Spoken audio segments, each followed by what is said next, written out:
부활주일 제목은 십자가 부활이라는 제목으로 말씀을 나누도록 하겠습니다. 본문 말씀은 사도행전 2장 36절 있는 말씀 우리 함께 읽어보도록 하겠습니다. 그런즉 이스라엘 온 집은 확실히 알지니 너희가 십자가에 못 박은 이 예수를 하나님이 주와 그리스도가 되게 하셨느니라 하니라.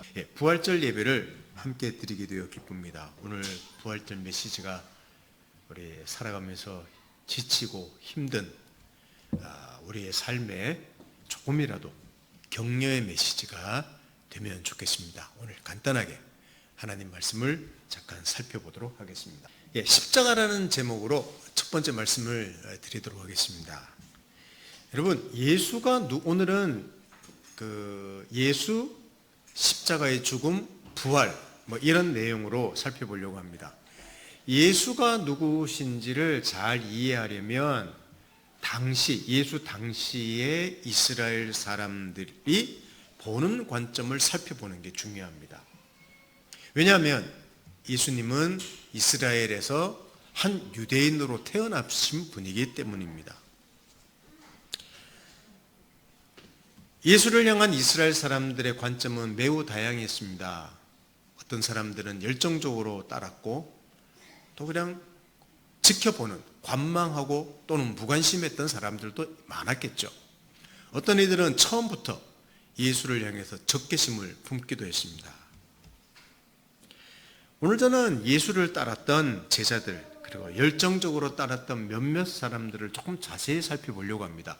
그들의 고백, 그들의 예수를 따랐던 어떤 모습을 살펴보면 예수가 누구신지, 당시 사람들이 예수를 어떤 분으로 생각했는지를 알 수 있습니다. 예수는 십자가에 못 박혀 죽고 말았습니다. 그를 따르던 사람들은 다 흩어져 도망가고 말았습니다. 그리고 어떤 사람들은 모두죠, 사실은 예수의 죽음과 또 예수가 없는 것을 매우 아쉬워하고 슬퍼했습니다.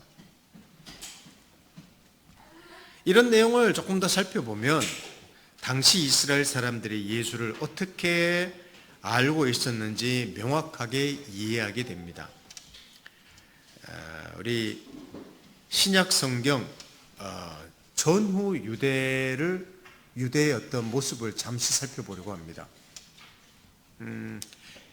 신약 성경 전후의 유대 사회는 메시아에 대한 그런 소망이 있었습니다. 기대가 있었죠. 그렇게 메시아에 관한 이야기가 자주 등장하고 또 유대인들은 메시아를 고대했습니다. 그리고 그 메시아에 대해서 사람들은 꿈과 희망을 담고 있었습니다. 근데 그들이 기대했던 메시아는 누군가 하면 정치적 메시아였습니다. 그냥 우리를 위해서 구원하고 우리 죄를 사하시고 우리가 알고 있는 그런 메시아가 아니라 정치적 메시아를 꿈꾸고 있었고 또 그 메시아는 절대로 실패하지 않는다는 것이 그 사람들의 확신이었습니다. 그리고 기대였습니다. 이런 기대가 복음서에 반복되어서 기록되어 있는데 제가 좀 몇 가지 살펴보려고 합니다.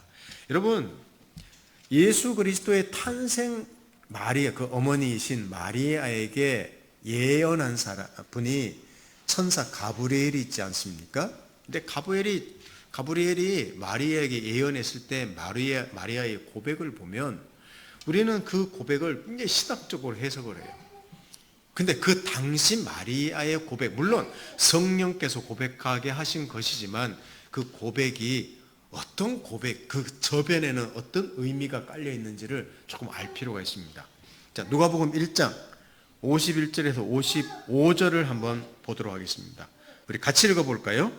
그의 팔로 힘을 보이사 마음의 생각이 교만한 자들을 흩으셨고 권세 있는 자를 그 위에서 내리치셨으며 비천한 자를 높이셨고 줄이는 자를 좋은 곳으로 배불리셨으며 부자는 빈손으로 보내셨도다. 그 종 이스라엘을 도우사 긍휼히 여기시고 기억하시되 우리 조상에게 말씀하신 것과 같이 아브라함과 그 자손에게 영원히 하시리로다 하니라. 자, 여기 보시면 뭐 권세 있는 자를 내리치시고 교만한 자를 흩으시고 또 가난하고 비천한 자는 높이시고 줄이는 자는 배불리시고 뭐 부자는 낮추시고, 이게 영적으로 신학적으로 해석하면 정말 그 깊은 고백입니다. 그런데 이 저변에는 무엇이 깔려 있는가 하면 당시의 세계관, 유대인들의 세계관, 종교관이 깔려 있습니다. 뭐냐면 메시아는 정치적인 인물로 와서 모든 외세 압력을 무찌르고 유대를 높이고 다윗 왕조를 재건할 것이라는 그런 어떤 고백입니다. 이게 마리아가 그런 고백했어요. 야, 내가 너를 통해서 하나님께서 위대한 메시아를 준다. 와, 이제 우리나라 살겠구나. 로마라는 나라를 무찌르고 우리 잘 먹고 잘 살겠구나 하는 그런 고백을 한 거예요.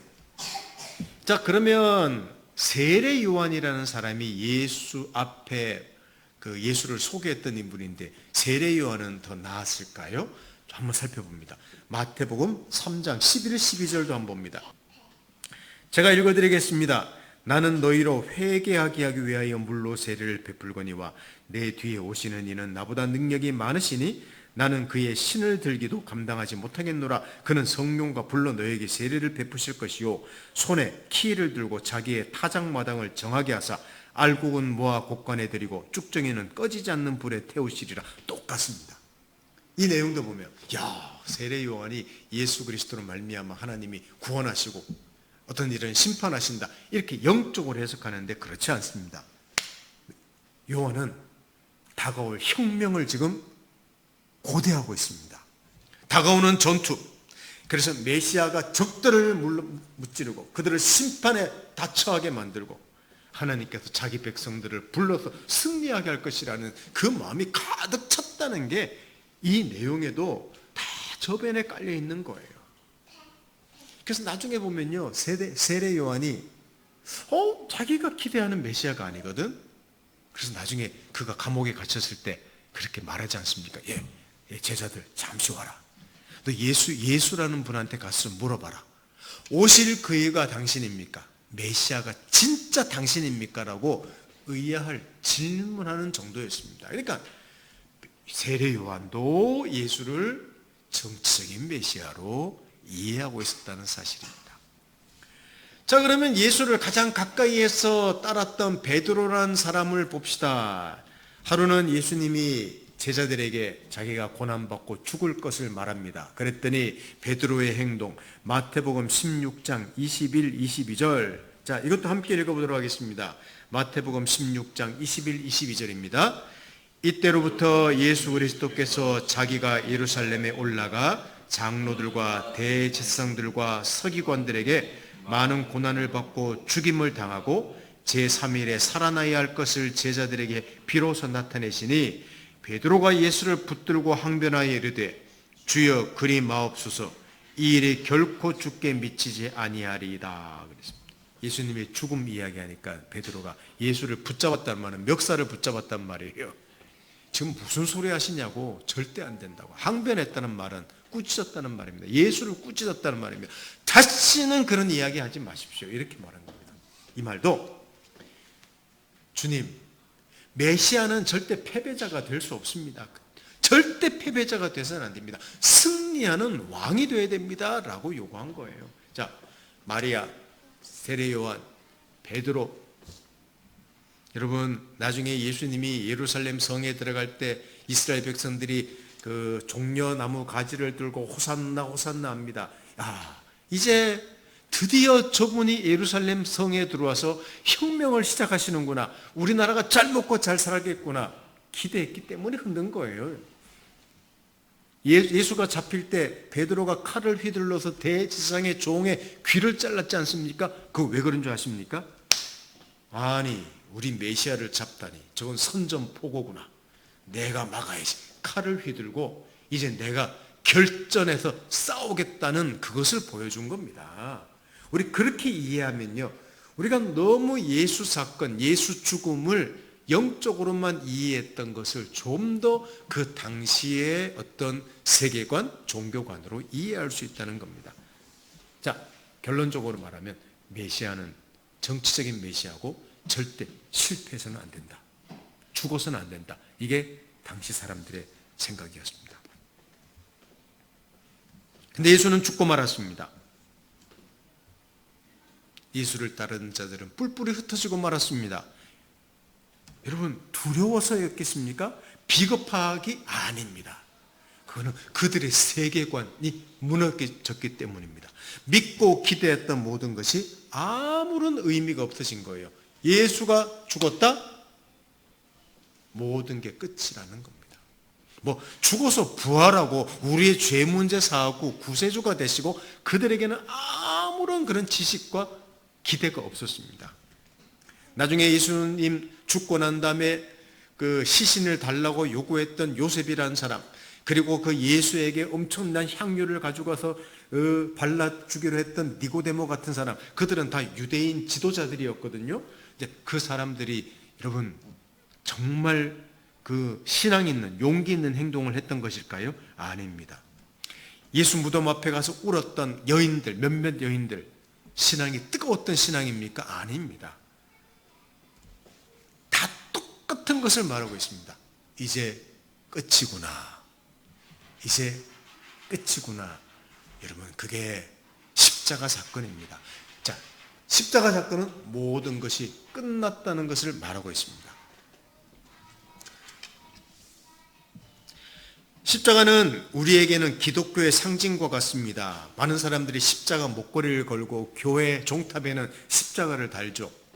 십자가의 의미를 굉장히 부여합니다. 그런데 십자가를 너무 고상하게 먼저 보지 마십시오. 십자가는 패배입니다. 사망이, 죽음이 지배하고 있다는 거예요. 심지어 하나님 아들까지 지배해버렸습니다. 삼켜버렸습니다. 이게 십자가입니다. 죄가 이겼다는 것입니다. 인간의 악함이 이겼다는 것입니다. 이게 십자가예요. 그러니까 십자가는 고상한 게 아니에요.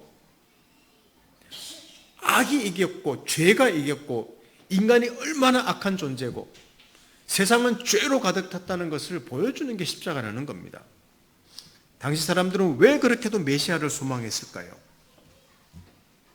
메시아가 와서 자기들의 가난, 슬픔, 인간의 악한 본성을 다 없애주고 잘 먹고 잘 사는 그런 사람으로 만들기를 원했는데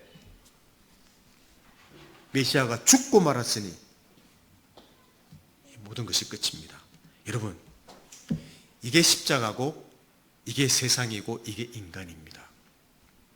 지금도 마찬가지입니다. 여러분, 세상이 왜 이런지 인간이 왜 이런지 너무 놀랄 필요가 없습니다. 우리 뭐 이번에도 저 이란에 전쟁이 일어나면서 뭐 뉴스 보면서 뭐 욕을 많이 하죠. 아유, 뭐 제가 뭐 욕은 하지 않겠습니다. 러시아 우크라이나 전쟁 나눌 때 보면서 뭐 세상에 일어나는 일들 뉴스를 통해서 나오는 얼마 전에는 자기 장모를 죽여서 트렁크에 실어서 그 대구에서 버렸던 이야기. 아유, 인간 말종이다. 이런 뭐 저도 비판을 합니다. 근데 너무 놀랄 필요가 없습니다. 하나님을 죽인 자들이 인간입니다. 그래서 세상입니다. 이게 우리 인간의 본질입니다. 아무리 우리가 아름답게 포장을 할지라도 이것이 인간의 본질임을 알아야 됩니다. 2000년 전에 예수를 죽인 자들은 더 나쁜 놈들이고 우리는 더 나은가? 그게 아닙니다. 십자가는 무엇을 보여주는가 하면 이게 세상이란다. 이게 인간이란다. 이게 죄란다. 이게 악이란다. 이 세상은 악으로 가득 찼단다. 왜? 하나님 아들까지 죽였지 않습니까? 이것이 십자가임을 알아야 됩니다.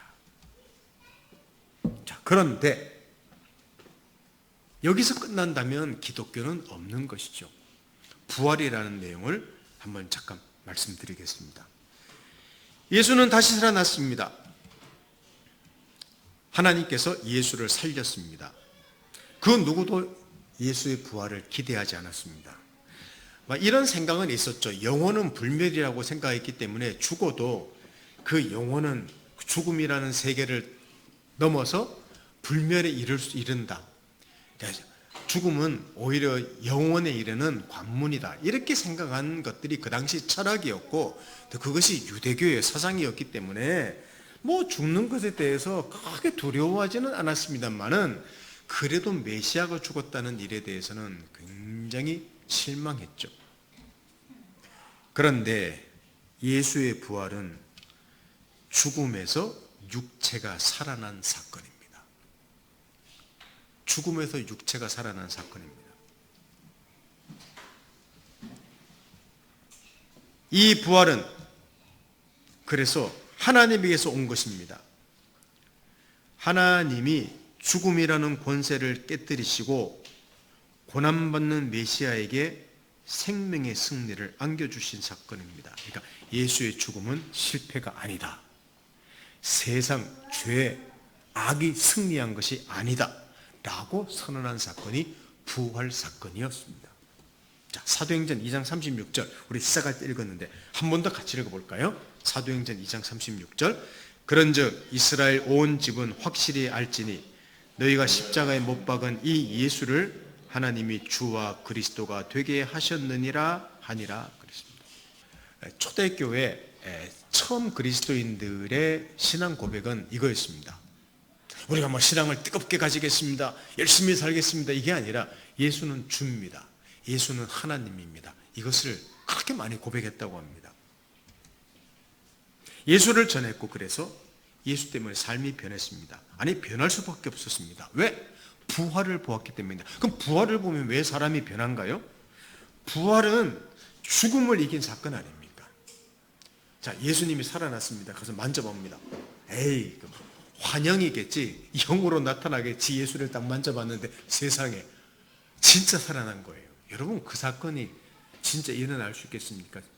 죽었다가 살아났는데 이거는 하나님이 그를 살렸다는 거예요. 왜? 하나님이 생명을 창조하시는 분 아닙니까? 마지막 날에 다시 살 것이 아니라 지금 여기에 살아났다는 겁니다. 이게 굉장히 중요한 사건이에요. 와, 죽음이 다가 아니구나. 죽음이 지배하는 세상에 생명이 있다니. 죽음이 끝이 아니구나. 하나님의 생명을 이 세상에 가져왔구나. 우리는 어떻게 느낄지 모르지만 그 당시에는 이거는 획기적인 사건이었습니다. 자, 예수님 살아계실 때 나사로라는 사람이 죽었기 때문에 너무 사랑하는 관계였는데 나사로라는 사람이 죽었는데 찾아가서 그를 살리러 갑니다. 그런데 그 누이가 했던 말이 있습니다. 자, 요한복음 11장 24, 26절을 잠 보겠습니다. 마르다가 이르되 마지막 날 부활 때에는 다시 살 줄을 내가 아나이다. 예수께서 이르시되 나는 부활이요 생명이니 나를 믿는 자는 죽어도 살겠고 무릇 살아서 나를 믿는 자는 영원히 죽지 아니하리니 이것을 내가 믿느냐. 주님 나중에 마지막 날에 하나님이 모든 걸 심판하실 때 우리 오라비도 살 줄을 내가 믿습니다. 야, 이놈아, 나는 부활이고 생명이다. 지금 부활이고 생명이다. 지금 내가 생명을 주기 위해서 왔다. 이 이야기를 예수님이 하신 거예요. 십자가는 죽음과 고난이 지배하고 있다는 것이라고 했습니다. 여러분 죽지 않을 사람이 있습니까? 없습니다. 다 죽습니다. 고난 안 겪는 사람이 있습니까? 아닙니다. 부자는 여러분 이 세상에 백만장자라고 하는 사람은 고난이 없겠습니까? 무지무지 고난 많을 겁니다. 죽음과 고난이 지배하고 있는 것이 세상입니다. 근데 부활이 있습니다. 뭘 말하고 있습니까? 자, 부활이 마지막 때에 있을 거라고 생각된다면 너무너무 지금 힘들죠. 그때를 바라보면서 지금을 견뎌야 되는 게 너무 힘들죠. 그런데 예수님의 부활은 뭘 말하는가 하면 지금 여기에 부활이 있다. 부활은 이미 시작되었다. 생명은 시작되었다라고 말하고 있습니다. 부활이 일어나지 않을 곳은 없다. 여러분, 예수의 부활은 십자가라는 현실 앞에서 희망을 품을 수 있겠습니다. 고통과 죽음에서 생명을 끌어내신 하나님의 승리를 먼 미래가 아니라 죽어서 천국 가는 게 아니라 지금 여기서 고난의 자리에서 죽음의 자리에서 맛보게 되었다는 것을 지금 말씀하는 것입니다. 물론 부활은 십자가를 없애지 않았습니다. 십자가 있고 부활이 있었습니다. 그 말은 고난이 없어지지 않습니다. 죽음이 없어지지 않습니다. 누구나 똑같이 죽습니다. 누구나 고난을 겪습니다. 그러나 부활은 십자가를 끌어안았습니다. 부활은 십자가를 흡수했습니다. 그리고 부활은 십자가에서 생명을 새롭게 만들었습니다. 이게 굉장히 중요한 거예요. 그래서 여러분, 초기 그리스도인들은 이 사실을 알았기 때문에 왜 예수 믿었는데 예수님 부활하셨는데 고난이 안 없어지지? 여러분, 그것을 두려워하지 않았습니다. 생각하지 않았습니다. 고난 언제나 있는 거야. 예수도 죽였어. 하나님 아들도 세상은 못 박았어. 그걸 다 인정했습니다. 나에게도 고난이 있지. 그리고 늘 고통 고난에 있지만 생명에 대한 희망으로 고동쳤습니다. 박해와 순교 기꺼이 감내했습니다. 자기에게 치명적인 병에 걸릴 위험이 있음에도 불구하고 그들은 수많은 나병 환자들, 수많은 그 불치병이 있는 그런 사람들에게 다가가서 그들을 어루만져주고 그들에게 여러분 병원까지 지어주었던 것이 초기 그리스도인들이었습니다. 재산을 내놓았습니다. 로마 권력자들 앞에서 담대하게 그들의 신앙을 고백했습니다. 원형 경기장에서 사자의 밥이 되는 거 두려워하지 않았습니다. 왜? 누구나 죽는데, 누구에게나 고난이 있는데, 죽음은 누구에게 있는 것인데, 그러나 나는 여기에 내가 죽으면 천국 간다, 그 정도가 아니라 내 안에는 부활의 생명이 있다. 나는 그런 존재다. 하나님이 나를 붙잡고 계신다. 생명의 주께서 붙잡고 계신다는 사실을 그들은 알고 있었다는 사실입니다. 여러분, 이것을 기독교인들은 이타주의다 이렇게 이해하면 안 됩니다. 예수님도 자기가 십자가에 죽어가면서 다른 사람들을 저들을 용서해달라고 했던 참 사랑의 화신이다. 여러분, 그런 게 아니에요. 기독교인들은 이타주의자다. 그게 아니에요. 죽음을 인간 삶의 가장 밑바닥에 있는, 살아가면서 우리가 결국은 맞닥뜨리는 것이 죽음이라는 사실을 알면서도 인정하고 있지만 그 죽음 너머에 하나님의 생명 가운데서 살아있고 미래의 영원한 생명으로 간다는 사실을 알고 있었기 때문입니다.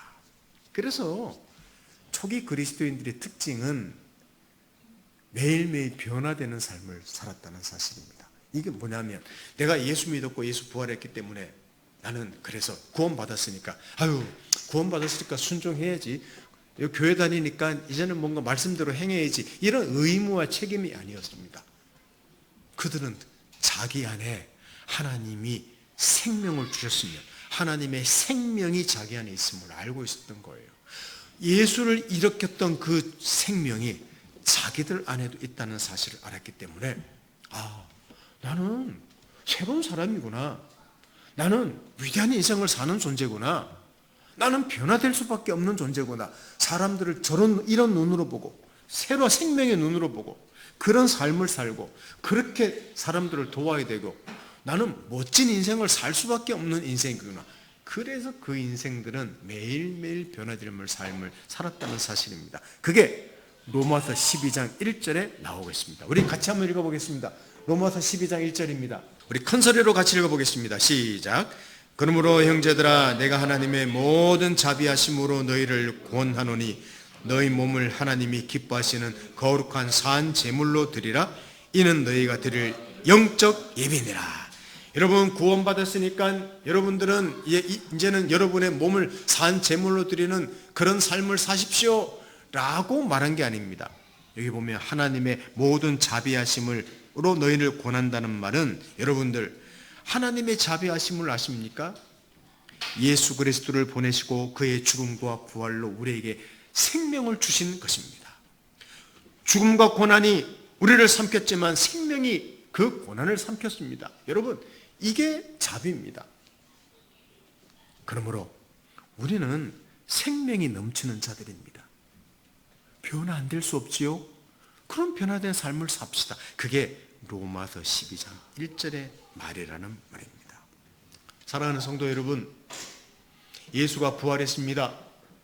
우리 기뻐합시다 이런 말로 그냥 구호로 외치지 맙시다.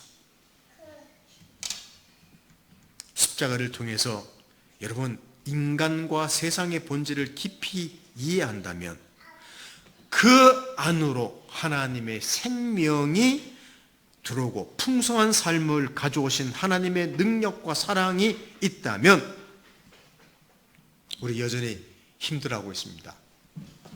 여러분 사는 게 쉽습니까? 사는 게 어렵습니까? 너무 힘듭니다. 여러분 예수 믿었더니 염려가 다 없어졌습니까? 교회 나왔더니 고민이 하나도 없습니까? 아니 신앙생활을 한 20년 30년 했더니 연약함이 하나도 없어졌습니까? 아닙니다. 끝없이 나오는 우리의 약함, 관계의 깨짐, 나의 부족함, 고난, 고통, 이거는 어쩌면 살아가면서 점점 더 심해지는 것 같은 것을 경험합니다. 그러나 한 가지 아십시다. 이게 그리스도인들의 유일한 다른 점입니다. 그렇지. 나 이렇게 살자. 너무 고난이 많아. 힘들어. 난 죽을 거야. 그래. 행복하게 살자. 마음껏 돈 쓰고 맛있는 거 먹고 명품 사고. 여러분 이게 그리스도인이 아니라 그리스도인은 하나님의 생명이 이 죽음 안으로 들어왔구나. 죽음을 이기셨구나. 죽음을 삼키셨구나. 하나님의 생명이 나를 붙잡고 계시는구나. 이 사실을 알고 있다는 사실입니다. 그래서 그것이 매일의 삶이 되고 있는 것입니다. 매일의 삶이 되고 있는 것입니다. 이게 그리스도인의 삶이라는 겁니다. 이게 그리스도의 삶이라는 겁니다.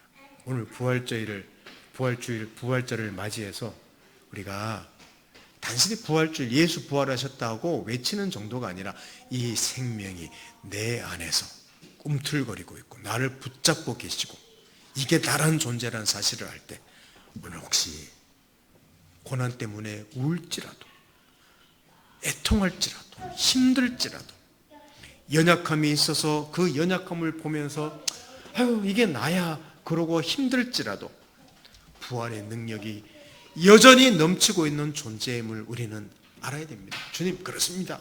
오늘 다시 일어서겠습니다. 다시 힘내겠습니다. 나를 도와주십시오. 충분히 도와주시고 계십니다. 이길 수 있습니다.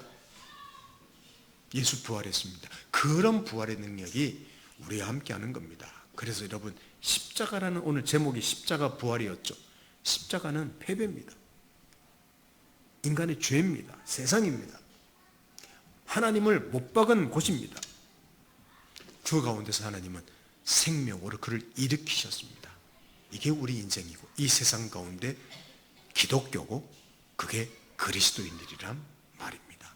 오늘 부활절 통해서 이런 놀라운 생명의 능력이 함께하면 좋겠습니다. 마지막으로 로마서 6장 4절을 함께 읽어보도록 하겠습니다. 이런 능력이 매일 삶에 나타나기를 소망합니다. 그러므로 우리가 그의 죽으심과 합하여 세를 받음으로 그와 함께 장사되었나니 이는 아버지의 영광으로 말미암아 그리스도를 죽은 자 가운데서 살리심과 같이 우리로 또한 새 생명 가운데서 행하게 하려 함이라. 예수를 죽은 자 가운데서 살리심과 같이 그랬던 것처럼 주님 우리로 또한 새 생명 가운데 행하도록 우리를 구원하셨다는 사실입니다. 이 새 생명 가운데 행하게 만드시는 부활의 능력이 우리 매일의 삶에 우리 그리스도의 삶에 나타나면 좋겠습니다. 함께 기도하겠습니다. 하나님 아버지 감사합니다. 십자가와 부활을 생각하면 우리는 너무 답을 다 알고 종교적으로 생각하는 것 같습니다. 그것이 아니라 십자가는 패배요. 십자가는 아무것도 아닌 것이며 십자가는 죄와 악과 사망이 승리한 것이지만 바로 거기서 하나님께서 생명을 주시고 살리시며 놀라운 일들을 행하셨습니다. 이게 부활절입니다. 이 부활의 능력이 예수 그리스도 믿는 모든 그리스도인들에게 함께하고 있습니다. 이 사실을 알고 우리 매일매일의 삶에 놀라운 하나님의 능력을 경험하는, 우리 약함이 비록 있을지라도, 고난이 있을지라도 소망 가운데 살아내는 저희들 되도록 축복해 주십시오. 예수님의 이름으로 기도드립니다.